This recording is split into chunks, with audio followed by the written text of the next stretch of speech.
नमस्कार दोस्तों, मैं प्राची संस्कृति आईएएस यूट्यूब चैनल पर आप लोगों का बेहद स्वागत करती हूँ। Target prelims current affair based on newspaper, इसके तहत हम 5 टॉपिक्स पर चर्चा करते हैं जिनको हमने द हिंदू और इंडियन एक्सप्रेस न्यूज़पेपर से लिया होता है। 5 टॉपिक के साथ एक एक कर हम क्वेश्चन को भी समझते हुए चलते हैं ताकि चीज़ें हमें याद हो जाएं और ये पता चल जाए कि आखिर किस तरह के प्रश्न उस टॉपिक से बन सकते हैं। तो आइए शुरू करते हैं आज का वीडियो स्टार्ट करने से पहले एक हमेशा की तरह एक सूचना है आपके लिए। संस्कृति आईएएस की ओर से जीएस फाउंडेशन का एक नया बैच लॉन्च हो रहा है। 20 जून से इसकी क्लासेस शुरू होंगी। टाइमिंग रहेगी शाम को 6:30 बजे। इस बैच में एडमिशन लेने के लिए और इस बैच के बारे में अधिक जानकारी के लिए आप मेरी टीम से संपर्क कर सकते हैं। उनके द्वारा आपकी पूरी हेल्प की जाएगी। इसके अलावा आप संस्कृति आईएएस की वेबसाइट को भी विजिट कर सकते हैं। डिस्क्रिप्शन बॉक्स में हमारी ऐप का लिंक दिया हुआ है, आप उसको भी डाउनलोड कर सकते हैं। अब आइए शुरू करते हैं अपना आज का करंट अफेयर का वीडियो। ये एक डेली करंट अफेयर वीडियो है, डेली अपलोड होता है। इसको आप अपने 2023 के एग्जाम के लिए फॉलो कर सकते हैं। स्क्रीन पर ध्यान दीजिए, हमारा आज का पहला टॉपिक औद्योगिक उत्पादन सूचकांक। देखिए, ये जो हमारा इंडेक्स ऑफ इंडस्ट्रियल प्रोडक्शन है रिलीज हुआ है, जिसकी वजह से न्यूज़ में था।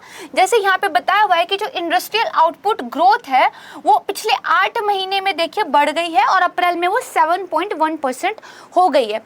यानी कि कोविड के टाइम पर लगातार जो एक खबर आ रही थी कि हमारा जो इंडस्ट्रियल प्रोडक्शन है वो गिर रहा है और ग्रोथ काफ़ी कम हो रही है और नेगेटिव में भी चली गई थी, वो हम देखिए बात करते हैं कि एक वी शेप रिकवरी इंडिया की हुई है। और जितने भी इंडेक्सेस हैं जो एक इकोनॉमी की हालत को बयां करते हैं वो धीरे धीरे क्या है सुधर रहे हैं। तो इसी सीरीज में हमारा जो इंडस्ट्रियल प्रोडक्शन इंडेक्स है ये भी देखिए सुधरा है। आइए समझते हैं। महामारी के दौरान कई महीनों तक क्या है एक संकुचन की स्थिति रही थी, लेकिन अगर बात करें मार्च 2021 से तो ये लगातार पॉजिटिव बना हुआ है। मतलब ग्रोथ जो नेगेटिव में जा रही थी, कॉन्ट्रैक्शन एक जो हो रहा था इकोनॉमी में और जो रिफ्लेक्ट होता है कि आपकी इंडस्ट्रीज कितना प्रोडक्शन कर रही हैं, उससे वो क्या है थोड़ा पॉजिटिव दिखाई दे रहा है। ठीक बात। इसके बाद क्या कह रहा है कि देखिए देश का जो औद्योगिक उत्पादन है उसमें देखिए अप्रैल में 8 महीने का जो उच्च स्तर है उस पर ये पहुंच गया है और एक धीरे धीरे ग्रेजुअली और निरंतर कॉन्टिन्यूसली सुधार हमें दिखाई दे रहा है। थोड़ा सा इसके नाम पर वापस चलते हैं। क्या कह रहा है? औद्योगिक उत्पादन का सूचकांक।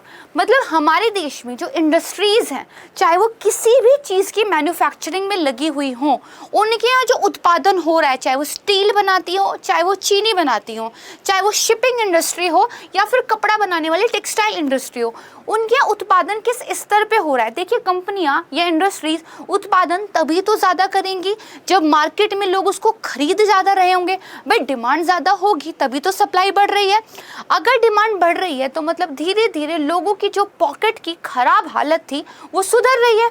तो लोग क्योंकि सामान खरीद रहे हैं इसलिए इंडस्ट्री सामान बढ़ा रही है, बना रही है और इसीलिए हम कह सकते हैं कि अर्थव्यवस्था की हालत सुधर रही है। ठीक बात, ये इसके नाम से हमें पता चल जाता है। राइट, आगे देखते हैं क्या कह रहा है। जो विनिर्माण उत्पादन है, जो मैन्युफैक्चरिंग प्रोडक्शन हमारे यहाँ होता है, उसका देखिए जो आईआईपी में भार है, ठीक है, वेटेज है, वो कितना 77.6% है। मतलब जितनी भी मैन्युफैक्चरिंग हो रही है, अगर बात करें पूरे इंडस्ट्रियल प्रोडक्शन इंडेक्स की, उसके अंदर 77.6% का वेटेज इसी के पास है। और ये अप्रैल में देखिए कितना 6.3% की ग्रोथ जो है दिखा रहा है। अगर बात करें खनन यानी कि माइनिंग की, बिजली यानी कि इलेक्ट्रिसिटी की, तो इनमें भी क्रमशः 7.8% का और 11.8% की वृद्धि हुई है। अब आपके मन में एक क्वेश्चन उठेगा, मैं तो आपको रोज़ एक नया डाटा पढ़ा देती हूँ, क्या ये सारा डाटा याद करना है? बिल्कुल भी नहीं। आपको बस चीज़ें समझनी है कि चीज़ें गिर रही हैं, बढ़ रही है, क्या सुधर रहा है, क्या नहीं सुधर रहा है। डाटा जो हम याद करेंगे वो जब इकोनॉमिक सर्वे आएगा 2030 के एग्जाम से पहले, उसको हम अच्छे से पढ़ेंगे और उसमें जो फाइनल डाटा दिया गया होगा उसको हम याद करेंगे। अभी जितना भी डाटा है उसकी बस एक पिक्चर बनाइए दिमाग में कि चीज़ें किस तरीके से काम करती है। ठीक बात। चलिए, अब ये क्या कह रहा है, जो पूर्व कोविड उत्पादन का स्तर था, जब कोविड नहीं आया था उससे पहले हमारे यहाँ कैसे प्रोडक्शन हो रही थी, उनकी तुलना अगर हम नवीनतम आंकड़ों से करें तो देखिए ये पता चलता है कि जो कुल औद्योगिक उत्पादन है वो पूर्व कोविड स्तर से केवल 0.7% अधिक है। अब देखिए यहाँ पे हमने 7.5, 11.5 लगभग इस तरह की बात की कि इतनी ग्रोथ हो रही है। तो ये ग्रोथ जो हो रही है ना, ये कोविड वाला जो स्तर था उससे हो रही है। तो कोविड वाले स्तर में तो हालत ख़राब थी, इससे ऊपर जो भी होगा वो बहुत ही अच्छा दिखाई देगा। लेकिन कोविड से पहले हमारी जो अर्थव्यवस्था की स्थिति थी उसमें जो उत्पादन हो रहा था, अगर हम उससे तुलना करें तो केवल 0.7% ही ज़्यादा है। यानी कि रिकवरी हो तो रही है लेकिन इतनी भी ग्रीन या पिंक पिक्चर नहीं है। ठीक बात, अभी क्या है, काम आगे और करने की ज़रूरत है, राइट। अगर बात करें जो 3 उपयोग आधारित खंड हैं, ठीक है, यूज बेस्ड है, जैसे कौन कौन से हम क्या है चीज़ों को कैटेगराइज करते हैं, जैसे पूंजीगत सामान यानी कि जो आपकी कैपिटल जो आपके गुड्स हैं, ठीक है, उपभोक्ता के टिकाऊ वाले यानी कि जो कंज्यूमर ड्यूरेबल्स हैं, और उपभोक्ता गैर टिकाऊ यानी कि कंज्यूमर नॉन ड्यूरेबल्स जो हैं वो अभी भी क्या है, पूर्व कोविड स्तर से नीचे ही चल रहे हैं। कंज्यूमर ड्यूरेबल्स क्या होते हैं? देखिए, टिकाऊ जो चीज़ आपने एक बार खरीद ली, लंबे समय तक आप उसको यूज़ करेंगे, रोज़ रोज़ मार्केट नहीं भागेंगे। जैसे आपने एसी खरीदा है, क्या आप हर साल एसी बदलते हैं? नहीं ना। तो क्या है, वो उपभोक्ता टिकाऊ कंज्यूमर ड्यूरेबल्स हैं। लेकिन कुछ क्या होते हैं, कंज्यूमर नॉन ड्यूरेबल्स होते हैं।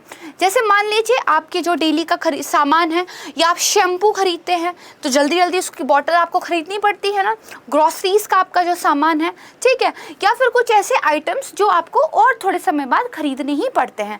तो ये वाली चीज़ है। तो उस दूसरा आपका क्या है, पूंजीगत जो आपका उत्पाद है, यानी कि जो आपके कैपिटल गुड्स होते हैं, बड़ी बड़ी मशीनरीज वगैरह जो है, जो इन्वेस्टमेंट वाला पार्ट आ जाता है। तो बिल्कुल आसान भाषा में समझिए कि जो पूंजीगत सामान है, उपभोक्ता टिकाऊ और उपभोक्ता गैर टिकाऊ वाले कैटेगरीज हैं, ये अभी भी पूर्व कोविड स्तर से नीचे ही हैं, इनमें ज़्यादा सुधार नहीं हुआ है। ठीक, फिर देखिए, ये तो हमने पूरा समझा था कि डाटा क्या कहता है। अब एक्चुअल में ये जो इंडेक्स है, ये जो सूचकांक है, इसके बारे में बेसिक जानकारी हमें होनी चाहिए। तो देख लेते हैं क्या है। एक संकेतक है जो एक निश्चित अवधि के दौरान जो औद्योगिक उत्पाद हैं, इंडस्ट्रियल जो हमारे प्रोडक्ट्स हैं, उनमें उत्पादन की मात्रा में परिवर्तन को मापता है। ठीक बात, कितनी आप मैन्युफैक्चरिंग करते हो, कितना प्रोडक्शन कर रहे हो, उसमें क्या चेंज आ रहा है, वो कम हो रहा है, वो ज़्यादा हो रहा है, ये हम इस सूचकांक के द्वारा मापते हैं, राइट। फिर इसको कौन देखिए करता है, तो जो सांख्यिकी और कार्यक्रम कार्यान्वयन मंत्रालय है, मॉस्पी जिसको बोलते हैं, उसके अंतर्गत जो राष्ट्रीय सांख्यिकी कार्यालय है, एनएसओ जो है, उसके द्वारा मासिक रूप से ये संकलित और प्रकाशित किया जाता है। एनएसओ याद रखना है और मासिक रूप से होता है, ये ध्यान रखना है। फिर देखिए, संकेतक कुछ अलग अलग कैटेगरीज के अंदर जो है विकास दर को मापता है। उन कैटेगरीज का हमें पता हो, एक तो होते हैं व्यापक क्षेत्र, कुछ ब्रॉड सेक्टर है, जैसे खनन, विनिर्माण और बिजली, इलेक्ट्रिसिटी हो गया, आपकी मैन्युफैक्चरिंग हो गई, माइनिंग हो गई। अब वो माइनिंग आपकी कुछ भी हो सकती है, मैन्युफैक्चरिंग कुछ भी हो सकती है। ब्रॉड 3 कैटेगरीज में हमने बांट दिया। ठीक बात। दूसरी उपयोग आधारित हो सकती है, जो हमने अभी देखी थी, क्या, मूल सामान, पूंजीगत वस्तुएं और मध्यवर्ती वस्तुएं। ठीक बात, ये समझ गए। अगर हम बात करें इसके लिए बेस ईयर कौन सा है, तो 11-12 इसके लिए बेस ईयर है। बेस ईयर का मतलब इस साल को सामने रखकर हम तुलना करते हैं कि कितना ग्रोथ हुआ है और कितना नहीं हुआ है। भाई, अगर मुझे ये बताना है कि मेरी हाइट बढ़ी है तो मुझे मेरी पिछली हाइट पता होनी चाहिए। भाई, उसी के परसेंटेज में तो बढ़ी है, मुझे पहले ही नहीं पता था मैं कितनी लंबी थी, तो अब क्या पता होगा। तो इसी तरह एक बेस ईयर होता है जिसको हम एक बेस आधार के रूप में रखते हैं और उसके ऊपर हम किसी चीज़ को मापते हैं। ठीक बात। तो ये हमने समझा इंडस्ट्रियल प्रोडक्शन इंडेक्स के बारे में। अब इससे संबंधित एक प्रश्न देख लेते हैं। प्रश्न कह रहा है, कुछ कथन दिए गए हैं, इनमें से सही कौन सा है ये आपको बताना है। पहला कह रहा है, औद्योगिक उत्पादन सूचकांक को 1 वर्ष में 2 बार संकलित और प्रकाशित किया जाता है। हमने बिल्कुल अभी अभी पढ़ा, इसको हर महीने प्रकाशित किया जाता है, यानी कि 1 साल में टोटल 12 बार हो गया। और ये कह रहा है 1 साल में 2 बार, यानी कि 6 महीने में 1 बार। तो ये स्टेटमेंट क्या है, ये देखिए गलत हो जाएगी। ठीक बात। फिर कह रहा है कि ये जो सूचकांक है, ऐसा सूचकांक है जो अर्थव्यवस्था के विभिन्न उद्योग समूह और सेवा क्षेत्र में विकास दर को दर्शाता दर्शाता है। अब इसका नाम ही क्या था, इंडस्ट्रियल प्रोडक्शन। किसी चीज़ का आप उत्पादन कर रहे हैं, कोई चीज़ बन रही है। सर्विस क्या है, एक सेवा होती है, ये कुछ दिखाई देने वाली चीज़ तो है नहीं, कुछ उत्पादित तो आपने किया नहीं। भाई आप ये तो नहीं कह सकते ना कि मैंने मान लीजिए क्या किया, बैंकिंग सर्विस किसी को प्रोवाइड कराई, तो क्या मैंने बैंक बना दिया, क्या मैंने पैसे बना दिए? नहीं, जस्ट एक सर्विस प्रोवाइड की। तो उत्पादन वाले सूचकांक में सर्विस तो हो ही नहीं सकता। दूसरा, इसके डेफिनेशन पे जाए। डेफिनेशन क्या कह रही थी कि भाई एक निश्चित अवधि के दौरान हमारा जो औद्योगिक क्षेत्र है उसमें उत्पादन कितना हुआ है उसकी मात्रा को ये नापता है। तो सर्विस तो नहीं आना चाहिए। जबकि हमारा क्वेश्चन क्या कह रहा है, उद्योग समूहों में और साथ में सेवा क्षेत्र में जो ग्रोथ हुई है उसको ये दर्शाता है। तो इसकी वजह से स्टेटमेंट क्या है, गलत हो जाएगी। अब आपने मुझे कमेंट सेक्शन में एक बात बतानी है, इसका आंसर मैं आपको भी बताऊंगी।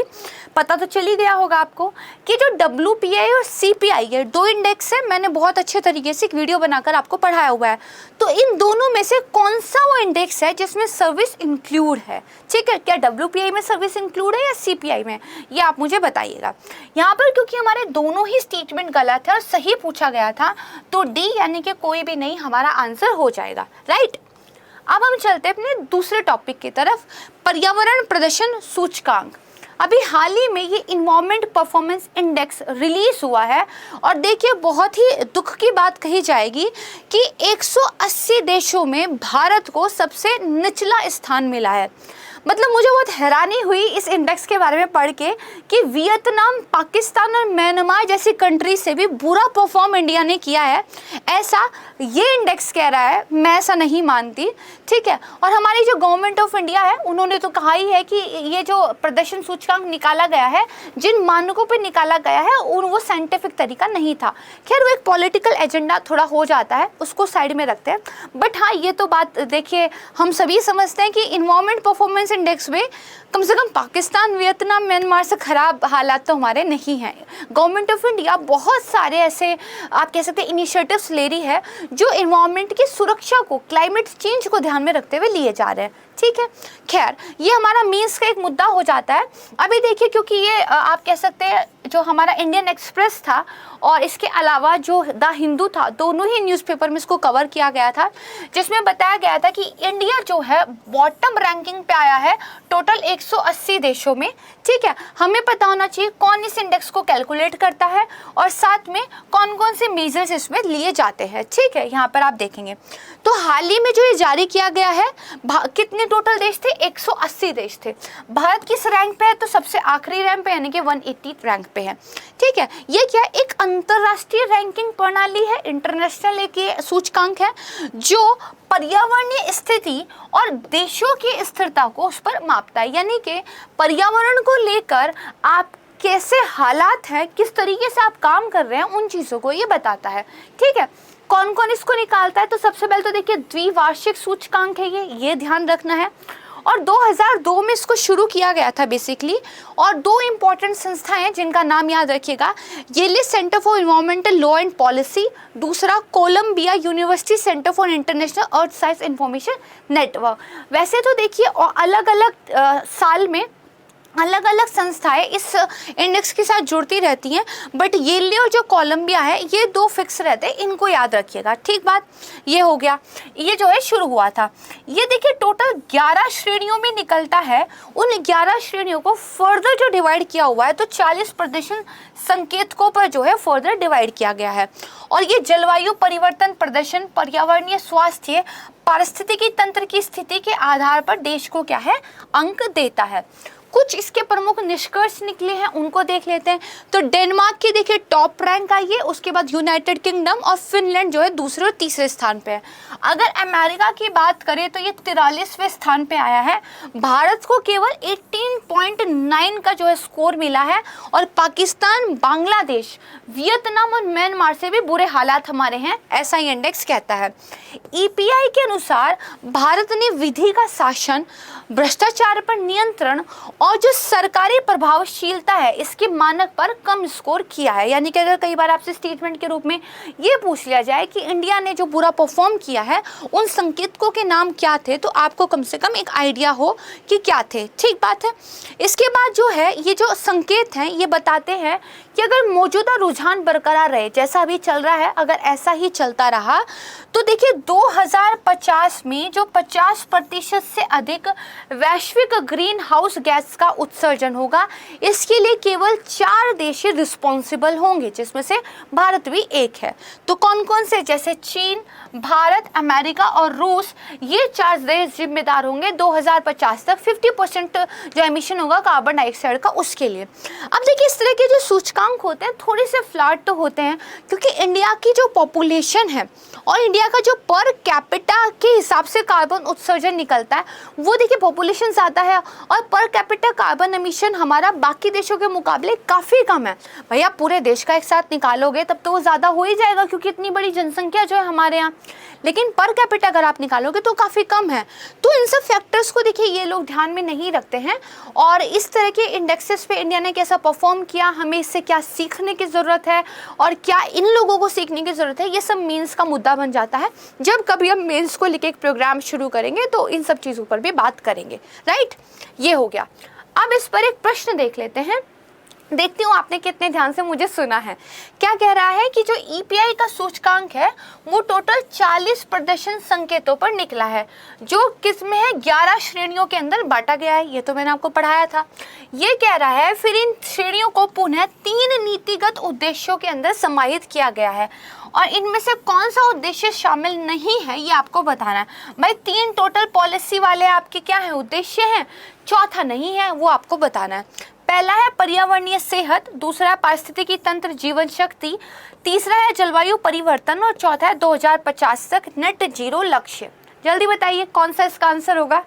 ध्यान से नहीं समझा ना आपने। देखिए 2050 तक जो नेट ज़ीरो का लक्ष्य होगा ये इसका उत्तर नहीं है, क्योंकि वापस आप अपनी स्लाइड पे आ जाइए तो देखिए मैंने आपको बताया था कि ये कौन कौन से पॉइंट्स पर देखिए निकला है। तो यहाँ आप आ जाइए, जलवायु परिवर्तन प्रदर्शन, पर्यावरणीय स्वास्थ्य और पारिस्थितिकी तंत्र की जो स्थिति है इसके आधार पर अंक देता है। राइट, और जो 2050 वाली बात थी वो बस एक अनुमान लगाया गया था, ये इसके अंदर कोई उद्देश्य नहीं है। राइट, तो यहाँ से हमारा क्या सही आंसर आ गया, डी जो है इसका एक उद्देश्य नहीं है, तो डी जो है सही आंसर हो जाएगा। बाकी तीनों को आपने याद करना है। राइट, चलिए इसके बाद थर्ड टॉपिक एनोकोवैक्स।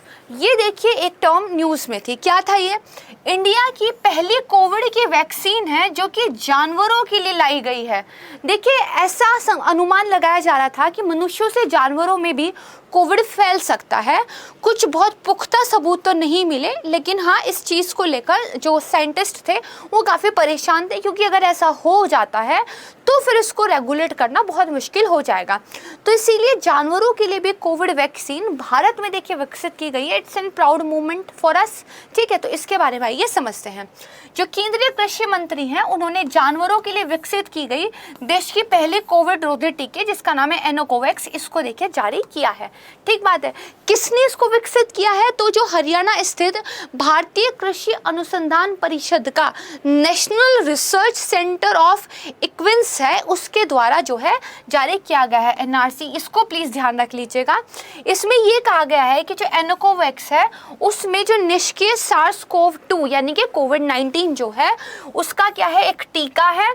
ठीक है, और इससे जो मिलने वाली प्रतिरक्षा है वो दोनों ही वेरिएंट, चाहे वो कोविड का डेल्टा वेरिएंट हो या ओमिक्रॉन वाला हो, दोनों ही वेरिएंट को बेअसर करती है। ठीक बात, इसमें क्या है, एक तो निष्क्रिय SARS-CoV-2 डेल्टा एंटीजन है, इसके अलावा अल हाइड्रोजेल है। ठीक है, और बेसिकली ये जो कुत्ते, शेर, तेंदुए, चूहे और खरगोश इनके लिए क्या है सुरक्षित है। ठीक बात, बस इतनी ही इन्फॉर्मेशन आपको पता हो, that will be sufficient for your exam. ठीक है, बस इतना ही आपको पता हो। अगर इतना पता हो तो क्या आंसर हो सकता है, देखते हैं भाई। हाल ही में चर्चा में रहा एनोकोवैक्स किससे संबंधित है? बहुत आसान, अब तो आप इसका आंसर जानते ही हैं, है ना। तो एक कोविड बूस्टर डोज है, जानवरों के लिए कोविड की वैक्सीन है, बच्चों के लिए कोविड की वैक्सीन है, जो वरिष्ठ जो कि 40 साल से ऊपर के होंगे उनके लिए कोविड की वैक्सीन है। तो बच्चों जैसा सवाल हो गया। अब आप जानते ही हैं कि जानवरों के लिए कोविड वैक्सीन है। देखिए ये सवाल आपको आसान लगा क्योंकि हमने जस्ट पढ़ा था, लेकिन कई बार न्यूज़पेपर में कोई टर्म जो बहुत ज़्यादा चर्चा में रहती है और कई बार जो छुपी हुई चर्चा में रहती है, बहुत ज़्यादा न्यूज़ में नहीं भी, उस टर्म को लेकर यूपीएससी सवाल पूछ लेता है कि हाल ही में चर्चा में रही ये टर्म किससे संबंधित है, और फिर वो 4 स्टेटमेंट देते थे। तब देखिए ये जो इतने क्लोज वाले ऑप्शंस होते हैं ना कि बच्चों के लिए कोविड की वैक्सीन, बूस्टर कोविड, सब कोविड कोविड लग रहा है, तब फिर आइडेंटिफाई करना मुश्किल हो जाता है। तो हमें एग्जैक्टली चीज़ों का पता होना चाहिए, ठीक है। यहाँ पे तो बड़ा आसान लग रहा है कि क्या था आंसर। चलिए अब देखते हैं अपना 4th टॉपिक क्या है, फैंटास्टिक जॉइंट कछुआ। ये देखिए न्यूज़ में था, क्योंकि यहाँ पे देखिए आप इंडियन एक्सप्रेस के अंदर एक न्यूज़ आई थी कि एक जो ज्ञान टॉर्टोइस स्पीसीज है, जिसको ये यकीन किया जा रहा था कि पिछले 1 सदी से वो एक्सटिंक्ट हो चुकी थी, विलुप्त हो चुकी थी, वो आखिरकार दिखाई दी है और उसकी पहचान भी कर ली गई है, ठीक बात। तो क्या कह रहा है, एक दुर्लभ गैलापागोस प्रजाति फैंटास्टिक विशाल कछुआ लंबे समय से विलुप्त था, उसको आधिकारिक तौर पर 1 सदी से अधिक समय में पहली बार पहचाना गया है, ठीक है। देखिए ये वो कछुए की फोटो है और इसको गैलापागोस स्पीसीज कहते हैं। क्यों कहते हैं? क्योंकि ये देखिए पैसिफिक ओशन है, यहाँ पे क्या पड़ रहा है, ये आपका इक्वेडोर आ रहा है, इक्वेडोर से इधर की तरफ चलेंगे तो ये जो यहाँ पे पड़ता है ये गैलापागोस आइलैंड पड़ता है। इसी गैलापागोस आइलैंड के अंदर एक और इसका छोटा सा द्वीप है, उस द्वीप पर ये स्पीसीज बेसिकली पाई जाती है और इस स्पीसीज का नाम उस आइलैंड के नाम पर ही रखा गया है। इसीलिए हमारे लिए मैप की लोकेशन इंपॉर्टेंट हो जाती है। आपको लगता होगा ना मैम आपकी सेंटेंस में फुल स्टॉप नहीं है क्या? है भाई, देखते हैं। तो इसको थोड़ा सा ध्यान रखना है कि गैलापागोस आइलैंड कहाँ पे है, तो पैसिफिक ओशन में है और देखिए इक्वाडोर के ये पास है, ठीक बात, इसको ध्यान रखिएगा। अब यहाँ पर भी देखिए ये पूरा का पूरा गैलापागोस आइलैंड है, जिसके अंदर में ये देखिए फर्नांडिना जो है ये आपका वो आइलैंड है जहाँ पर ये स्पीसीज की आप कह सकते हैं पहचान की गई है। इसके अलावा सेंटियागो जो हो गया, राबिदा हो गया, बाल्ट्रा हो गया, साउथ प्लाजा हो गया, सन क्रिस्टोबल हो गया, ठीक है, सेंट क्रूज हो गया, ये थोड़े से और आइलैंड है जिनकी थोड़ा सा आपको आइडिया हो कि एक्चुअली में ये कहाँ पे है। देखिए मैप वगैरह ना रटना नहीं होता है, जैसे जैसे न्यूज़ आती होती है इसकी बस एक पिक्चर अपने माइंड में बना ली होती है और फिर टाइम टू टाइम इसको रिवाइज करना रहता है। इतने से देखिए प्रश्न हो जाता है, कितना मैप रटेंगे, कितना सिलेबस रटेंगे, है ना। तो अगर समझ बना लेंगे तो चीज़ें आसान हो जाएंगी। तो देखिए फर्नांडा नाम इस कछुए का रखा गया। क्यों रखा गया? फर्नांडीना द्वीप के नाम पर रखा गया है। ये अपनी प्रजाति का पहला कछुआ है। नाम है इसका वैसे क्या, चेलोनोइडिस फैंटास्टिकस, बड़ा डिफिकल्ट सा नेम है, ठीक है। इसके बारे में शोधकर्ताओं ने नेचर कम्युनिकेशन बायोलॉजी के एक पेपर में सूचना दी थी। कछुआ देखिए उनको मिल गया था, बट एक्चुअली वो किस प्रजाति से बिलोंग करता है ये आइडेंटिफाई करने में मुश्किल हो रही थी। बाद में डीएनए वगैरह की टेस्टिंग हुई, डीएनए वगैरह मैच किए गए तो पता चला कि ओहो ये तो वो है जिसको हम विलुप्त तो समझे बैठे थे कि पूरे 1 सदी से मिल ही नहीं रहा था, ये तो मिल गया भैया, ठीक है। तो ऐसा कुछ इंसिडेंट हुआ है। अब बात करते हैं जो फर्नांडीना द्वीप है कहाँ पर है, तो वापस आ जाइए गैलापागोस आइलैंड, इसके अंदर ये हमारा फर्नांडीना द्वीप। तो ये क्या है, ये देखिए गैलापागोस द्वीप समूह का तीसरा सबसे बड़ा और सबसे नवीन द्वीप है। ये एक सक्रिय शील्ड ज्वालामुखी, एक वोल्केनो है ये एक्टिव वाला, और जो 2009 से क्या है एक्टिव है। ज्वालामुखी गतिविधियों की वजह से यहाँ पे वनस्पतिक जीवन हमें नहीं दिखता है, प्लांट लाइफ यहाँ पर नहीं है और इसकी सतह क्या है, चट्टानी है, ठीक बात। अब आइए इससे संबंधित एक आसान सा प्रश्न देख लेते हैं। आप इजी प्रश्न में लेके आई हूँ, लास्ट वाली वीडियो में थोड़े मुश्किल थे। क्या कह रहा है, फैंटास्टिका विशाल जो कछुआ है उसको आधिकारिक तौर पर 1 सदी से भी अधिक समय में पहली बार जो है पहचाना गया है। बिल्कुल ठीक बात, इसीलिए तो न्यूज़ में था, है ना। तो ये तो बात बिल्कुल सही हो गई। फिर ये कह रहा है जो फर्नांडा कछुआ है ये पश्चिमी घाट की एक स्थानिक प्रजाति है। अब देखिए हमने अभी पढ़ा तो हमें कितना इजी लग रहा है कि ओहो ये तो गलत है, हमें तो पता है, लेकिन जब इस तरह की स्टेटमेंट एग्जाम में आती है तो देखिए मुश्किल होती है। तो इस स्टेटमेंट को बनाने का मतलब है कि कई बार वो बोल देते हैं कि कोई चीज़ वेस्टर्न घाट की या ईस्टर्न घाट की एंडेमिक है, या फिर कई बार बोलते हैं वो साउथ एशियन जो हमारा एक रीजन है उसकी एंडेमिक है, लेकिन वो होती कहीं और की है। तो चीज़ें हमें पता होनी चाहिए कि कोई चीज़ कहाँ से बिलोंग करती है, क्या वो वहाँ की एंडेमिक है, स्थानिक है, या फिर वो जनरली कहीं मिलती है। ठीक बात। तो देखिए स्थानिक तो नहीं है, ये गलत हो जाएगा। कह रहा है कि सही उत्तर चुनिए, तो केवल एक हमारा सही है, तो ए आंसर हो जाएगा, राइट। अब इसके बाद हमारा 5वां टॉपिक, और जो आज का लास्ट टॉपिक भी है, Indo Pacific economic framework for prosperity, right. तो देखिए ये न्यूज़ में है, ये दरअसल पहले भी न्यूज़ में था और हमने इसके बारे में पढ़ा भी था, और तब मैंने आपको कहा था कि ये न्यूज़ अभी डेवलप हो रही है। जैसे जैसे इसके बारे में हमें ज़्यादा जानकारी मिलती जाएगी हम इसको पढ़ेंगे, क्योंकि ये इंपॉर्टेंट है और मुझे उम्मीद है शायद मीन्स में इससे एक प्रश्न बन सकता है। ठीक बात है। तो देखिए एक आर्टिकल आया था इंडियन एक्सप्रेस में, building on the common ground, जिसमें उन्होंने इंडो पैसिफिक इकोनॉमिक फ्रेमवर्क के बारे में बात की थी कि इंडिया के लिए ये एक अपॉर्चुनिटी भी प्रेजेंट करता है और साथ में कुछ चैलेंजेस भी लेकर आता है। ठीक बात है। तो क्या है, तो देखिए इंडो पैसिफिक इकोनॉमिक फ्रेमवर्क का जो ऐलान किया है उससे ये बात साफ जाहिर होती है कि 2017 वाली अमेरिका की जो रणनीति थी उससे वो अलग हटकर काम कर रहे हैं। 2017 में उन्होंने बेसिकली इस रीजन में ज़्यादा हस्तक्षेप ना करने की बात कही थी, बट अब वो इस रीजन में एक्टिवली जो है पार्टिसिपेशन कर रहे हैं। और आज ही का न्यूज़पेपर अगर आपने पढ़ा होगा तो देखिए आप उसमें दे भी रखा है कि चाइना की तरफ से ये ब्लेम किया गया यूएस को कि वो इस इंडो पैसिफिक रीजन का सपोर्ट जो है हाईजैक कर रहे हैं, जैसे चाइना को ही ना मिल जाए वो सपोर्ट। खैर चाइना का तो कहना ही क्या। फिर ये क्या कह रहे हैं कि ये क्या है, एक व्यापारिक प्लेटफॉर्म है, यानी कि इसका जो मेन एक पर्पस रहेगा वो कहीं ना कहीं ट्रेड से रिलेटेड रहेगा। ठीक बात। और ट्रेड की बात हो और चाइना को लोग इग्नोर करें तो दर्द तो होगा ही भाई चाइना को, और सिक्योरिटी की बात हो और चाइना की बात ना हो तो भी उनको दर्द होता है, उनको दर्द होता ही रहता है, क्या ही करें। ठीक है। तो देखिए क्या इसका मकसद है, विकास को बढ़ावा देना और चीन के आर्थिक प्रभुत्व का मुकाबला करना, सीधे सीधे चीन को चुनौती ही देने की बात यहाँ पर हो रही है। ठीक बात। फिर क्या कह रहा है कि देखिए सदस्यों देशों के बीच अधिक से अधिक आर्थिक साझेदारी जो है लेकर आएगा, और एक ऐसा मंच बनाने का इसका उद्देश्य है कि हर मेंबर कंट्री अपनी ज़रूरतों को ध्यान में रखते हुए बातचीत कर सके। भाई आके पहले बात तो की जाए, बात तो हो ही सकती है। ठीक बात। तो देखिए बातचीत जो है की जा सके, एक ऐसा मंच लेके आना। कौन कौन है इसमें, तो क्वाड वाली तो चारों कंट्रीज हैं। ठीक। कौन कौन सी, अमेरिका, भारत, ऑस्ट्रेलिया, जापान। इसके अलावा भी कुछ कंट्रीज हैं, दक्षिण Korea, Indonesia, Brunei, Malaysia, New Zealand, Philippines, Singapore, Thailand और वियतनाम। और अगर इन सारे देशों को मिला लें तो पूरे विश्व की जीडीपी का 40% हिस्सा इन लोगों का मिलकर बनता है। तो यानी कि अगर पूरे विश्व की 40% जीडीपी साथ मिलकर बातचीत करे तो चाइना को तो दर्द होगा ही। ठीक बात। चलिए इसके बाद देखिए अगर अमेरिका और ऑस्ट्रेलिया को छोड़ दें तो बाकी जितने भी मेंबर कंट्रीज हैं वो सारे के सारे क्या हैं, एशिया महाद्वीप के हैं। ठीक है।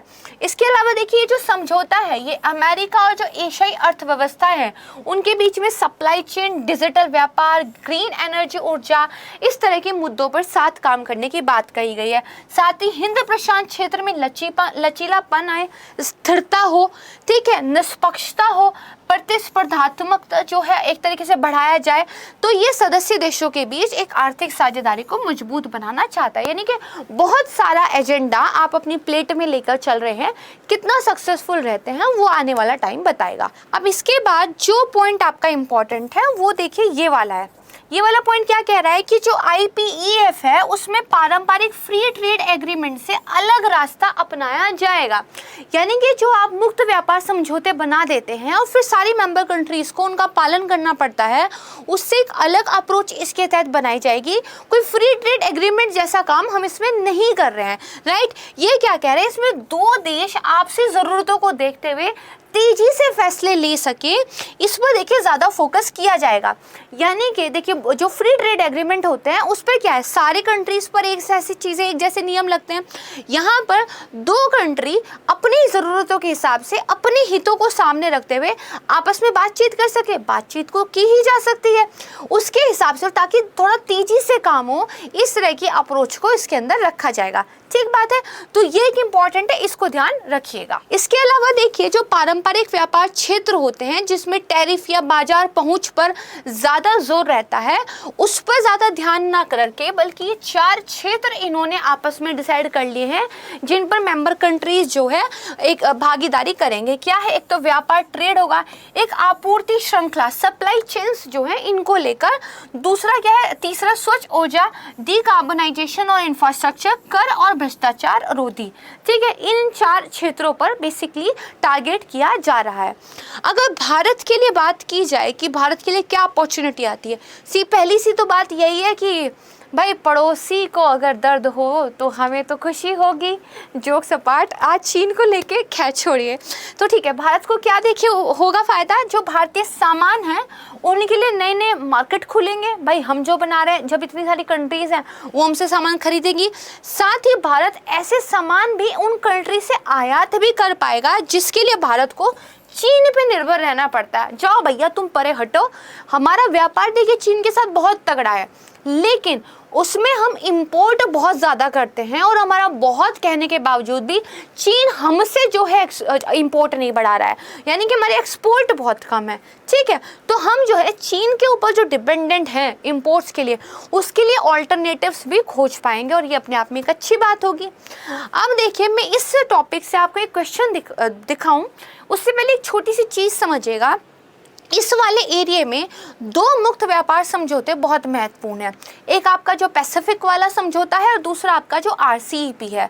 पैसिफिक वाले समझौते में चीन शामिल होने की पूरी कोशिश कर रहा है और RCEP का तो वो भाग ही है।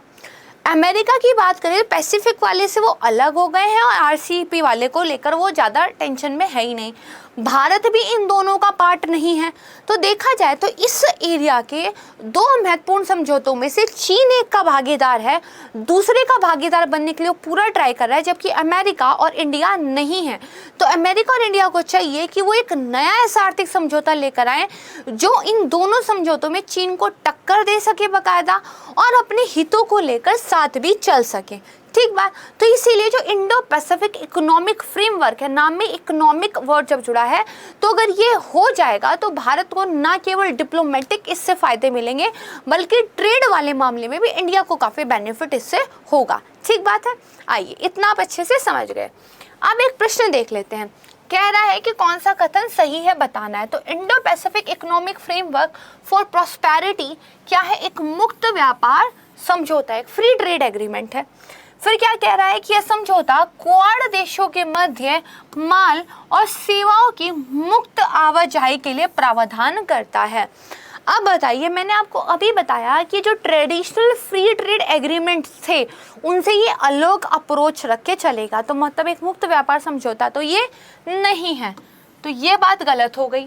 दूसरा देखिए, ये क्वाड देशों के मध्य, तो क्या सिर्फ क्वाड देशों की बात हो रही है क्या? मैंने केवल 4 कंट्रीज के नाम बताए, हमने लगभग 12 कंट्रीज के नाम देखे हैं, तो ये स्टेटमेंट वैसे भी गलत हो जाती है। अच्छा, माल और सेवाओं की मुक्त आवाजाही, ऐसा अभी तक कुछ स्पेसिफिकली नहीं बताया गया है।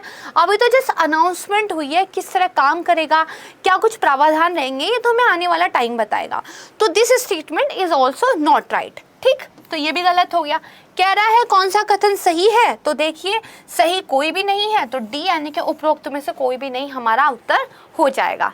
ठीक, तो यहाँ पे हमारा 5वां टॉपिक अपने 5वें प्रश्न के साथ चीन को गरियाते हुए खत्म होता है। ठीक बात है, तो इसी तरीके से डेली करंट अफेयर वीडियोस में हम सब मिलते रहेंगे।